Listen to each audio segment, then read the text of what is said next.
Buen día, mi nombre es María Guadalupe López Huerta y en esta ocasión vamos a ver qué es una hipótesis y cómo la vamos a desarrollar en nuestro proyecto de investigación. Esta es una suposición o idea que sugieres para verificar si es cierta.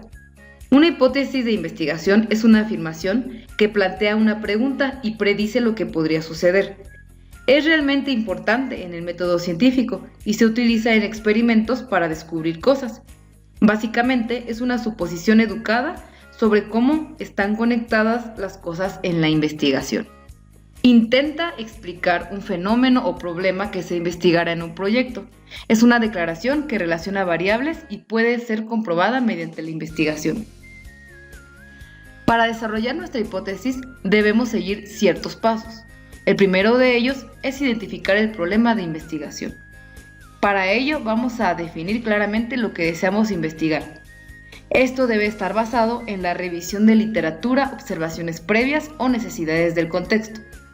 Ya que hice este análisis, voy a plantear mi problema. En este caso, vamos a utilizar el ejemplo del consumo de vapeadores entre adolescentes en México. Este va en aumento, ya que los jóvenes consideran que es de bajo riesgo su consumo, a comparación del cigarrillo convencional. Paso 2. Determina las variables. Vamos a identificar las variables de estudio.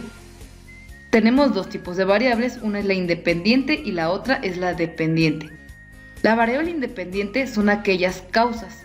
Es el factor que crees que influirá en el fenómeno. Se puede manipular o controlar.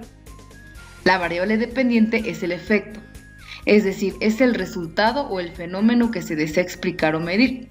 En el ejemplo del consumo de vapeadores entre adolescentes en México, nuestra variable independiente es la percepción de bajo riesgo del vapeador.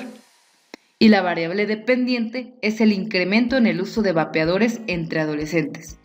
Es decir, mientras los jóvenes sigan teniendo la idea de que es menos riesgoso el uso de vapeadores, va a seguir en aumento el consumo de estos, y aquí entran en juego nuestras dos variables.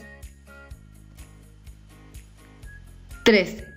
Relación entre las variables. Vamos a especificar cómo creemos que están relacionadas. Esto implica prever qué efecto tiene la variable independiente sobre la dependiente. Ejemplo, supongamos que queremos investigar si la percepción de bajo riesgo influye en la decisión de los adolescentes de usar vapeadores. Aquí planteamos que una percepción errónea o subestimada del riesgo puede llevar al aumento de su consumo. Es lo que les comentaba anteriormente. Mientras más adolescentes sigan creyendo que el consumo de vapeadores es menos riesgoso que el consumo de cigarrillos electrónicos, el aumento del consumo va a seguir creciendo. De lo contrario, si logramos concientizar a los jóvenes sobre el consumo de vapeadores y determinan que este es igual o más riesgoso que el consumo de cigarrillos tradicionales, entonces disminuiría el consumo de vapeadores. Y aquí es donde estamos jugando con nuestras dos variables y sabemos que una depende de la otra. Ahora sí, ya que tenemos bien identificadas nuestras variables y cómo funcionan una en relación de la otra, vamos a redactar nuestra hipótesis.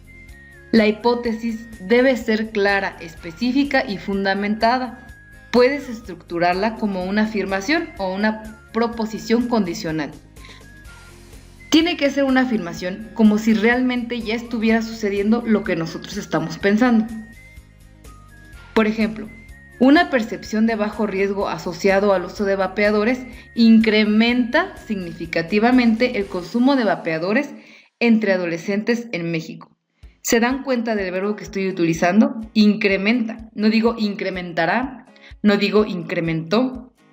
Estoy hablando de una afirmación. Incrementa significativamente el consumo de vapeadores.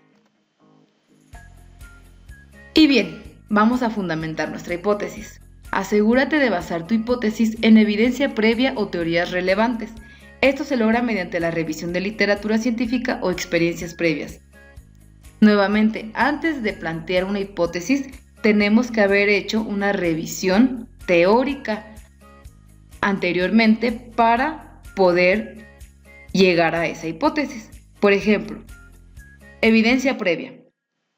Yo estuve investigando y encontré que estudios internacionales han señalado que los adolescentes suelen considerar el vapeo menos dañino que fumar cigarrillos tradicionales, lo que aumenta su prevalencia. Además, la publicidad y el marketing en redes sociales refuerzan esta percepción. Ya que tengo esa evidencia previa, pues voy a ver mi contexto mexicano. Factores culturales y legales como la falta de regulaciones estrictas o campañas educativas pueden agravar el problema. Y finalmente, el planteamiento de mi hipótesis resulta de la siguiente manera. Si el problema es el uso de vapeadores entre adolescentes en México está aumentando debido a su percepción de bajo riesgo, la hipótesis quedaría de la siguiente manera. La percepción de bajo riesgo sobre el uso de vapeadores está directamente relacionada con el incremento del consumo de vapeadores entre adolescentes mexicanos. Aquí yo estoy afirmando que la percepción que tienen los jóvenes sobre el bajo riesgo en el uso de vapeadores está directamente relacionado con el hecho de que aumente el consumo de estos. Aquí estoy haciendo mención de mis dos variables y estoy planteando una hipótesis que más adelante, mientras vaya desarrollando mi investigación, voy a comprobar si es verdad o no esta hipótesis. Gracias por su atención.